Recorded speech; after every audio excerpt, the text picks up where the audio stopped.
नमस्कार विद्यार्थी मित्रांनो, मी प्राध्यापिका संगीता पाडवी, मानसशास्त्र विभाग KTHM कॉलेज नाशिक. विद्यार्थी मित्रांनो, आपण मागच्या व्हिडिओमध्ये अपसामान्य मानसशास्त्राचे निकष अभ्यासले आहेत. आज आपण अपसामान्य किंवा मनोविकृत मानसशास्त्राची ऐतिहासिक पार्श्वभूमी काय आहे ती जाणून घेऊया. तर अपसामान्यत्वाची किंवा मनोविकृतीची ऐतिहासिक पार्श्वभूमी, त्यालाच हिस्टॉरिकल बॅकग्राऊंड ऑफ ॲबनॉर्मॅलिटी असे म्हटले जाते. तर मनोविकृतीशास्त्रामध्ये व्यक्तीचे वर्तन हे अभिप्रेत आहे. म्हणजेच व्यक्ती समाजामध्ये वावरत असताना वर्तन कशा प्रकारे करते यावरती जास्त विचार किंवा संशोधन जे आहे ते करण्यात आलेले आहे. हे वर्तन सर्वसामान्य वर्तनाच्या निकषांपेक्षा वेगळे, विचित्र आणि त्रासदायक असते. म्हणून अशा वर्तनाला आपण विकृती असे म्हणतो. मनोविकृत व्यक्तीला रुग्ण समजून त्याच्यावर औषधे किंवा इतर उपचार पद्धतींचा अवलंब केला जातो.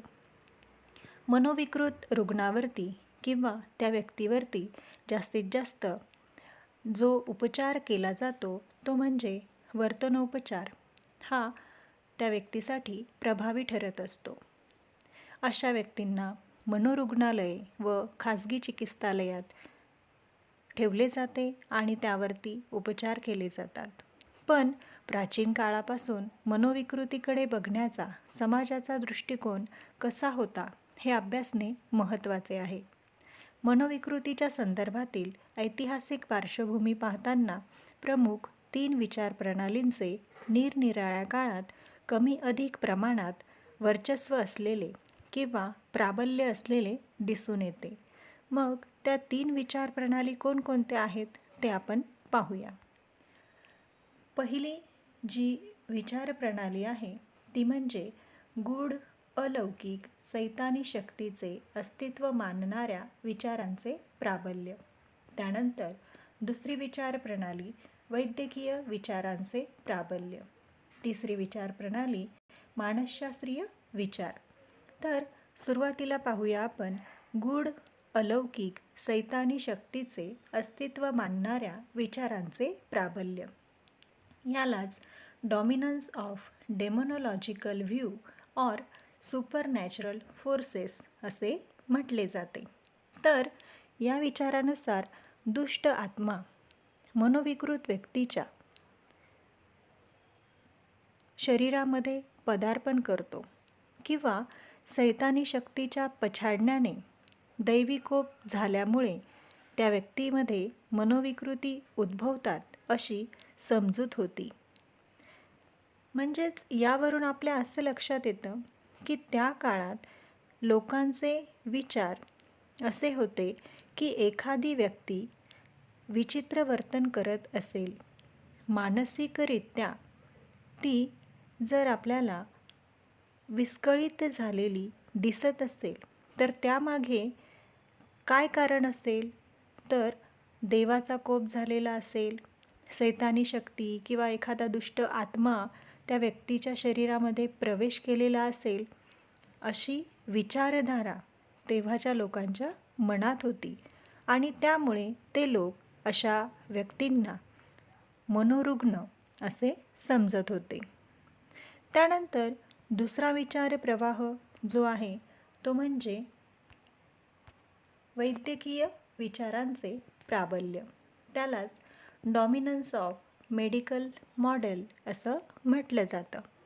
या विचारानुसार मानसिक व्याधी, मेंदूतील बिघाड किंवा शारीरिक जैव रासायनिक दोषातून उद्भवतात असे समजण्यात येत होते.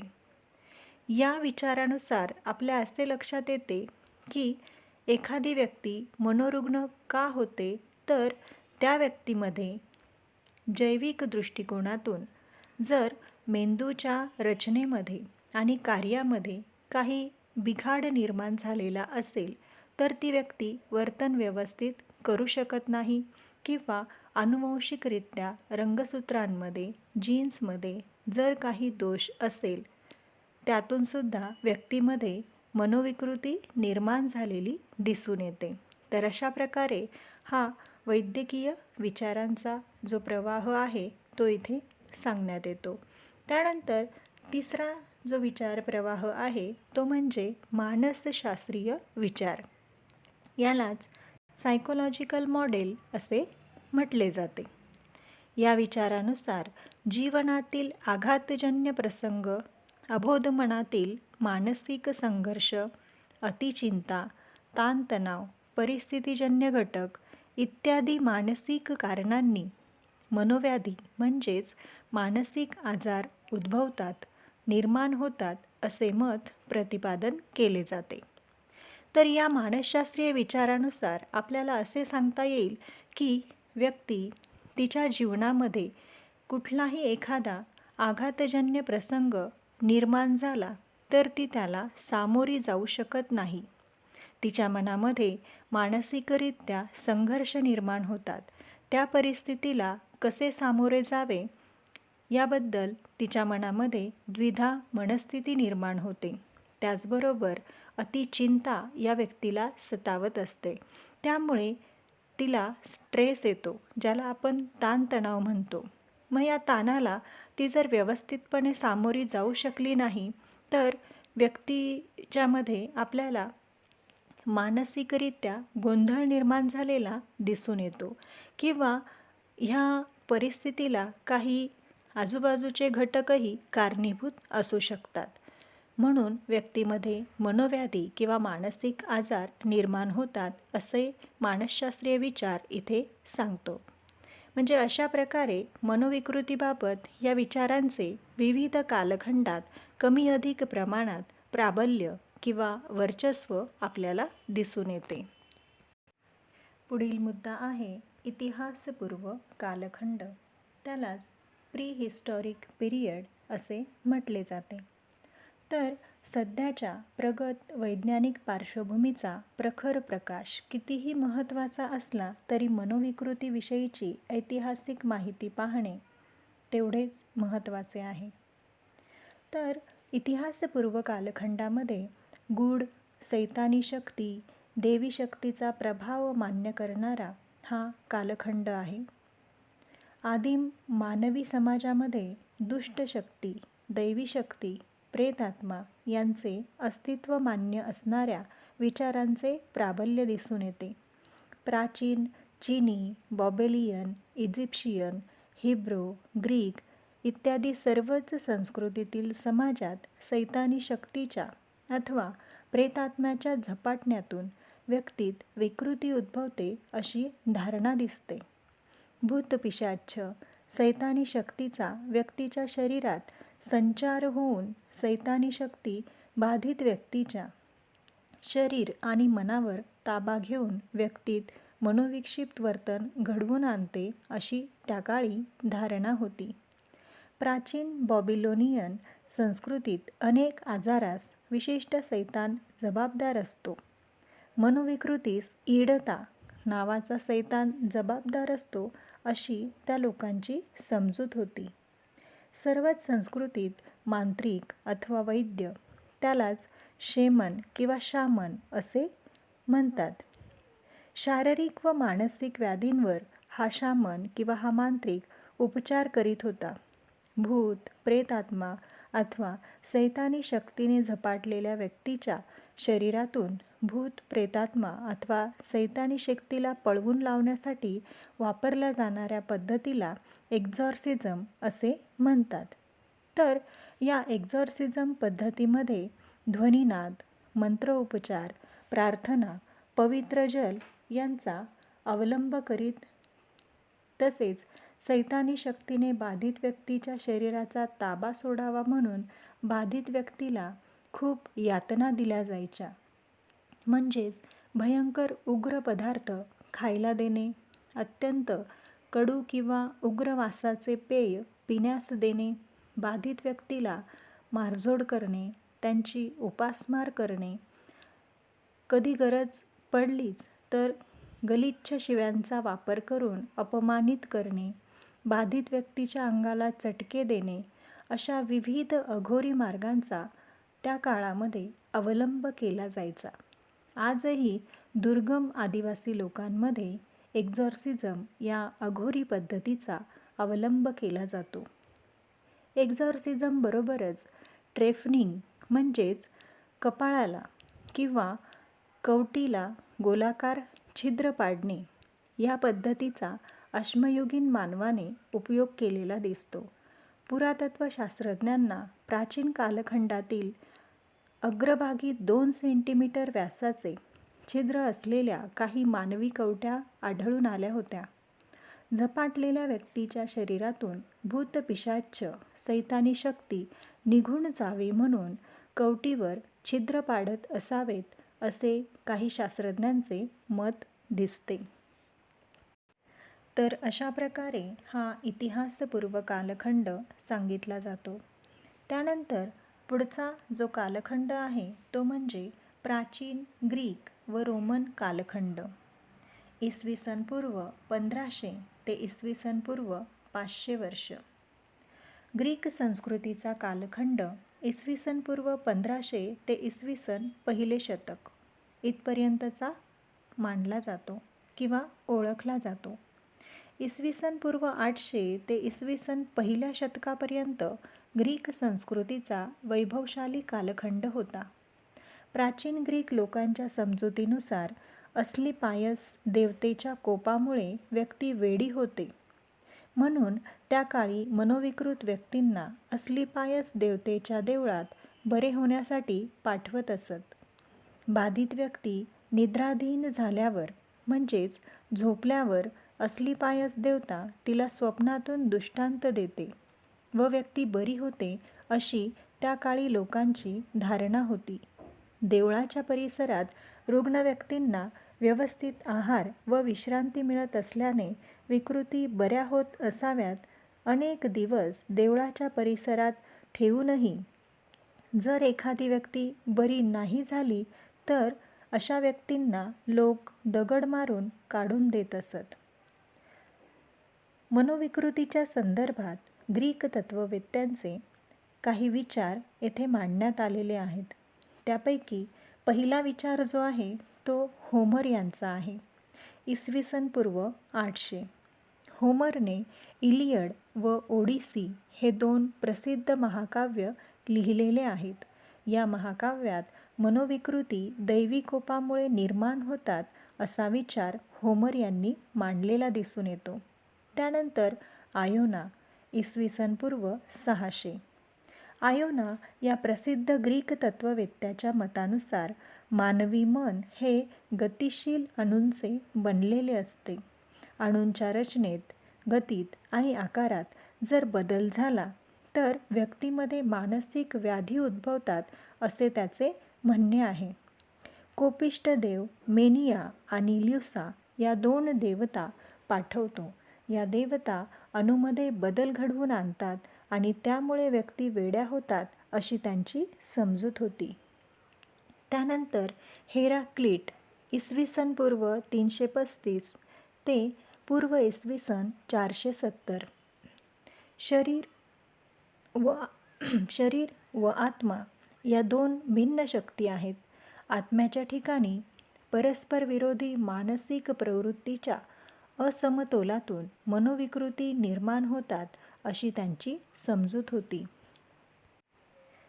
हिप्पोक्रेटिस इसवी सन पूर्व 450 ते पूर्व इसवी सन 335.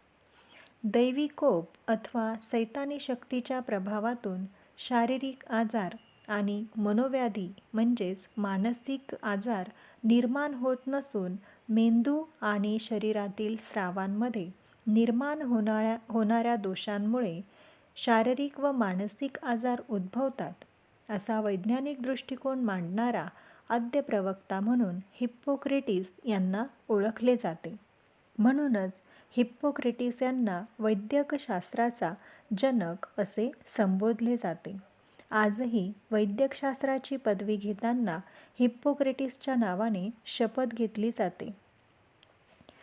तर हिप्पोक्रेटिस यांनीच अपस्मार या रुग्णांच्या मरणोत्तर मेंदू परीक्षणातून अपस्मार हा गूढ आजार नसून मेंदूतील दोषाचा परिपाक आहे हे लोकांना प्रत्यक्ष दाखवून दिले. त्याने सर्वप्रथम उन्मादी, नैराश्य व मस्तक विकृती म्हणजेच मेंदूसंबंधित विकृती असे मनोविकृतींचे वर्गीकरण केले. भ्रमिष्टपणा, दुर्भीती, हिस्टेरिया इत्यादी विकृतींवर त्यांनी बरेचसे लिखाण केले. तसेच त्यांनी व्यक्तीचे शारीरिक व मानसिक आरोग्य, कृष्णपित्त, पित्त, कफ व रक्त या 4 शरीराअंतर्गत स्रावांवर अवलंबून असते. या स्रावांमधील असमतोलातून मनोव्याधी निर्माण होतात असे मत मांडले. जसे अतिरिक्त कफामुळे व्यक्ती आळशी बनते, सुस्त बनते व तटस्थ दिसते. अतिरिक्त कृष्णपित्तामुळे व्यक्तीमध्ये गंभीर विषण्णता उद्भवते. अतिरिक्त पित्तामुळे व्यक्ती भावनाशील होते, चिडखोर बनते, तसेच शीघ्रकोपी व अस्वस्थ होते. तर अतिरिक्त रक्तामुळे अतिउत्साह, अस्थिर भावस्थिती इत्यादी दोष उद्भवतात असे विचार हिप्पोक्रेटिस यांनी मांडलेले आपल्याला दिसून येतात. त्यानंतर सॉक्रेटिस इसवी सन पूर्व 470 ते इसवी सन पूर्व 399. सॉक्रेटिसने तर्कशुद्ध विचारांचे महत्त्व प्रतिपादन केलेले आहे. त्याने स्वतःच्या समस्यांचे, प्रश्नांचे उत्तर स्वतःच शोधण्याच्या पद्धतीचा अवलंब केलेला दिसतो. या पद्धतीला स्वशोधन पद्धती असे म्हणतात. तसेच त्याने प्रतिप्रश्न विचारून लोकांचे शंकासमाधान करण्याच्या पद्धतीचाही अवलंब केला. त्याच्या या पद्धतीला सॉक्रेटिस पद्धत किंवा सॉक्रेटिस मेथड असे म्हणतात. त्यानंतर प्लेटो इसवी सन पूर्व 427 ते इसवी सन पूर्व 347. सॉक्रेटिसचा शिष्य प्लेटोने शरीराधिष्ठित विचार प्रणाली म्हणजेच ऑर्गॅनिस्मिक पॉइंट ऑफ व्ह्यू ही प्रणाली प्रतिपादन केली. मन आणि शरीरातील विसंवादातून आणि भावना संघर्ष व तर्कदोषातून मनोव्याधी, मानसिक आजार उद्भवतात असे मत त्याने मांडले. तर्क गमावलेल्या व्यक्ती मनोव्याधीला पात्र होतात. त्यांना समाजापासून अलग ठेवावे, पण नातेवाईक, कुटुंबीय यांनी रुग्णांची काळजी घ्यावी असे विचार प्लेटो यांनी मांडलेले आहेत. ॲरिस्टॉटल इसवी सन पूर्व 384 ते इसवी सन पूर्व 322. प्लेटोचा शिष्य अलेक्झांडर दी ग्रेट याचा गुरु ॲरिस्टॉटल एक महान विचारवंत होता. ॲरिस्टॉटलने आत्म्याला जीवनशक्तीचे मुख्य स्रोत मानले. डी ॲनिमा म्हणजे आत्म्याविषयक विचार हा ग्रंथ त्याने लिहिला. त्याने मानवी भावनांचा विशेष अभ्यास करून क्रोध, भय इत्यादी भावनांतून प्रक्षुब्धता येते असे मत मांडले. त्यानंतर रोमन संस्कृती इसवी सन 100 ते इसवी सन 500. ग्रीक संस्कृतीच्या अस्तानंतर युरोपात रोमन संस्कृतीचा वैभवशाली कालखंड सुरू झाला. इसवी सन 475 मध्ये रोमन संस्कृतीचा अस्त झाला. ग्रीकांप्रमाणेच रोमन कालखंडात अनेक तत्त्वज्ञानी होऊन गेले. त्यांनी मनोविकृतीच्या संदर्भात मौलिक असे विचार मांडलेले दिसून येतात. त्यामध्ये अस्क्लेपाइडस, सिसिरो, गॅलन, सेंट ऑगस्टाईन या वेगवेगळ्या विचारवंतांनी त्यांचे विचार जे आहे ते रोमन संस्कृतीत मांडलेले आपल्याला दिसून येतात. त्यानंतर पुढचा जो कालखंड आहे तो म्हणजे मध्ययुगीन कालखंड इसवी सन पूर्व 500 ते इसवी सन पूर्व 1400. रोमन संस्कृतीच्या अस्तानंतर संपूर्ण युरोपात मध्ययुगीन कालखंड हा दिसून येतो. संपूर्ण युरोपभर ख्रिस्ती धर्माचा प्रसार झाला. धर्मसंस्थेचे सर्व श्रेष्ठत्व प्रस्थापित झाले. चर्चने अनेक धर्मदाय कामे करून मानवतेची सेवा करण्याचा प्रयत्न केलेला दिसतो. मात्र या कालखंडात भूतपिशाच, सैतानी शक्ती, दैवी शक्ती इत्यादी आदिम विचारांचे पुन्हा प्राबल्य माजलेले दिसून येते. तर्कबुद्धी व विज्ञाननिष्ठेची कवाडे बंद झाली म्हणून या कालखंडाला अंधकार युग असे संबोधले जाते. सततची युद्धे, प्लुटॉनिक प्लेग व इतर संसर्गजन्य साथींचे थैमान, दुष्काळ, पूर इत्यादी नैसर्गिक अरिष्टामुळे त्या काळात समाज, मन अत्यंत भयभीत होते. सैतानी शक्ती अथवा दैवी कोपातून ही सर्व अरिष्ट उद्भवतात अशी लोकांची धारणा होती. भयभीत समाज मनातून या काळात मनोव्याधींचे विचित्र प्रकार आढळत होते. उदाहरणार्थ, एखादी व्यक्ती उन्मादित होऊन नाचायला लागली की इतर व्यक्तीही उन्मादित होऊन नाचायला लागत. आता उन्मादित म्हणजेच काय? ती जास्तीत जास्त आक्रमक स्थिती किंवा आक्रमक वर्तन ह्या व्यक्तींचे दिसून येते. समूह हिस्टेरियाच्या या उन्माद स्थितीस नर्तनोन्माद अथवा सेंट विट्सचा नाच असे म्हणतात. नर्तनोन्मादाच्या स्थितीत उन्मादित व्यक्ती मोठ्या केसाळ कोळ्याप्रमाणे विक्षिप्त हालचाली करत होत्या. लांडग्यांच्या कळपाप्रमाणे वर्तन करीत. एखाद्या व्यक्तीने उन्मादित स्थितीत दुसऱ्याला चावले की इतरही तसेच अनुकरण करीत व एकमेकांचा चावा घेत सुटत. समूह हिस्टेरियाबरोबरच त्या काळी विचित्र भ्रांती रुग्णांमध्ये आढळत होत्या. काहींना ते गाय असल्याचे वाटे, तर काहींना ते अस्वल, लांडगा असे विविध प्राणी असल्यासारखे वाटे. या काळात धर्मगुरूच मनोव्याधींवरती उपचार करीत होते. म्हणजेच पवित्र जल, पवित्र क्रूस, प्रार्थना वगैरे उपायांबरोबर सैतानाने झपाटलेल्या व्यक्तींच्या शरीरातून दुष्ट शक्तीच्या बहिर्गमनासाठी अमानुष पद्धतींचा अवलंब केला जाई.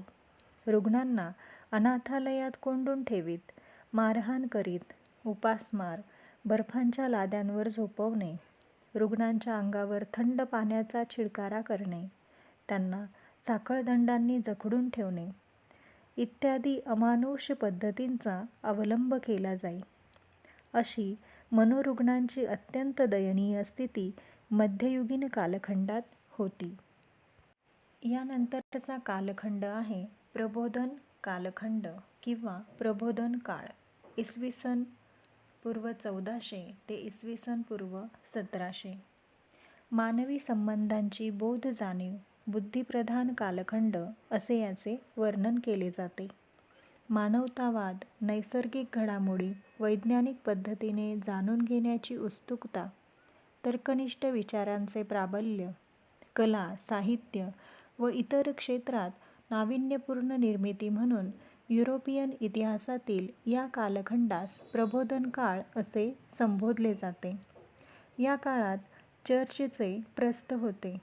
चर्च विरुद्ध प्रस्थापित धार्मिक समजुतीविरुद्ध जर मत मांडले तर व्यक्तीला सैतानी शक्तीचा दूत समजून त्याचे खूप हाल केले जायचे.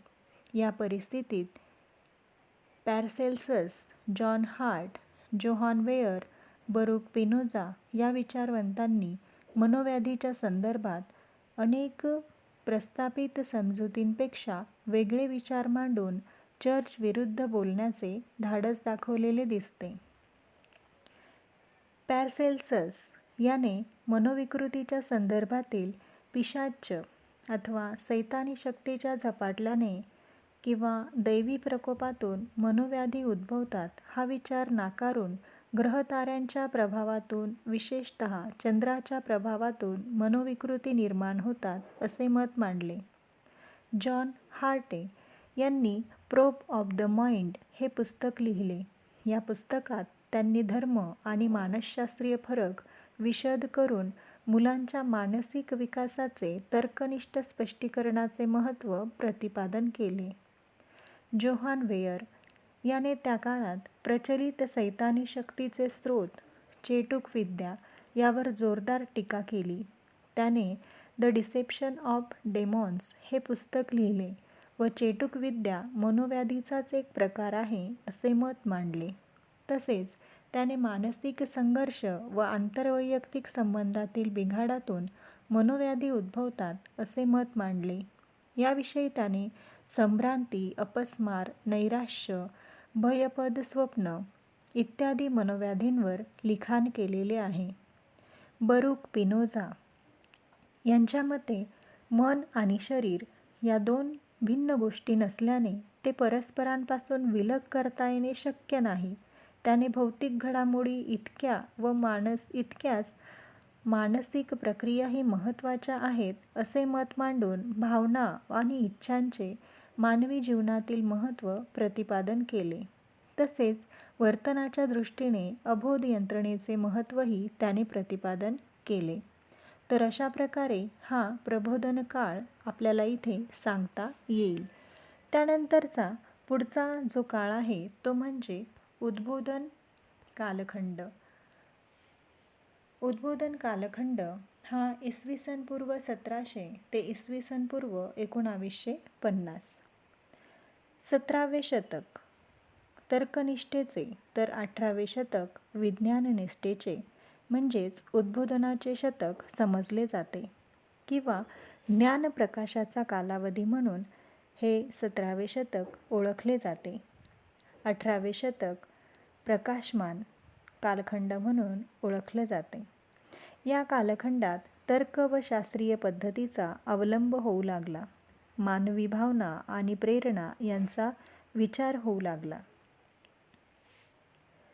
धर्मसंस्थेचा पगडा झुगारून प्रचलित अंधश्रद्धांचा त्याग करून लोकांमध्ये नैसर्गिक घटनांकडे, मानवी वर्तनाकडे वैज्ञानिक दृष्टिकोनातून बघण्याची दृष्टी बळावली. जीवशास्त्र, रसायनशास्त्र, भौतिकशास्त्र, खगोलशास्त्र, वैद्यकीय क्षेत्र इत्यादी अनेक क्षेत्रात प्रयोग आणि निरीक्षणातून नवनवीन विचार पुढे आले. वैद्यकीय क्षेत्रात एडवर्ड जुन्नरने 1796 देवीच्या आजारावर लस शोधली. लुई पाश्चरने 1864 पाश्चरायझेशन पद्धती शोधली. जोसेफ लिस्टरने 1865 कार्बलिक ॲसिडचा उपयोग करून पूर्तिरोधन म्हणजेच अँटिसेप्टिक शस्त्रक्रिया यशस्वी करून दाखवली. मेंडिसने 1865 जेनेटिक सिद्धांत प्रतिपादन केला. हॉन्सनने 1871 कुष्ठरोगकारक जंतूंचा शोध लावला. रॉबर्ट कॉकने 1876 अँथ्रॅक्स आजाराची कारणं शोधली व विविध आजारांवरती विविध प्रकारच्या लस तयार केल्या. तर अशा प्रकारे वैद्यकीय क्षेत्रातील नवनवीन शोधांच्या पार्श्वभूमीवर जर्मन मनोविकारतज्ञ विल्यम ग्रेसिंजर याने मनोव्याधीचे उगमस्थान मेंदूदोषात असल्याचे मत मांडले. त्यांचा शिष्य एमिल क्रेपलिनने ग्रेसिंजरच्या विचारांनी प्रभावित होऊन मनोविकृतीचे वैद्यकीय प्रारूप मांडले. मनोव्याधी मेंदूदोष जैविक दोषांचा परिपाक आहे अशी त्याची ठाम धारणा होती. क्रेपलिनने शारीरिक आजारांप्रमाणेच मनोविकृती लक्षणांचा अभ्यास करून मनोविकृतींचे वर्गीकरण केले. त्याने मनोविकृतींचे 2 प्रमुख प्रकार सांगितलेले आहेत. त्यामध्ये पहिला प्रकार अकाली अवमनस्कता. अवमनस्कतेलाच नैराश्य, उदासीनता असे म्हटले जाते. अवमनस्कता ज्या विकृतीस आज आपण छिन्नमनस्कता असे सुद्धा संबोधतो. दुसरा प्रकार आहे उन्माद, खिन्नता विकृती. क्रेपलिनने सुचवलेली मनोविकृतीची वर्गीकरण प्रणाली आजच्या स्थितीतही मनोव्याधी निदान प्रक्रियेत मूलभूत मानली जाते. तर विद्यार्थी मित्रांनो, अशा प्रकारे आज आपण मनोविकृतीच्या संदर्भातील ऐतिहासिक पार्श्वभूमी कशा प्रकारे आहे हे व्यवस्थितपणे सविस्तरपणे अभ्यासलेले आहे आणि विविध कालखंडानुसार कमी अधिक प्रमाणात असणारा विचार प्रवाह कशा प्रकारे आहे हेही आपण या ऐतिहासिक पार्श्वभूमीमध्ये अभ्यासलेलं आहे. धन्यवाद. थँक्यू.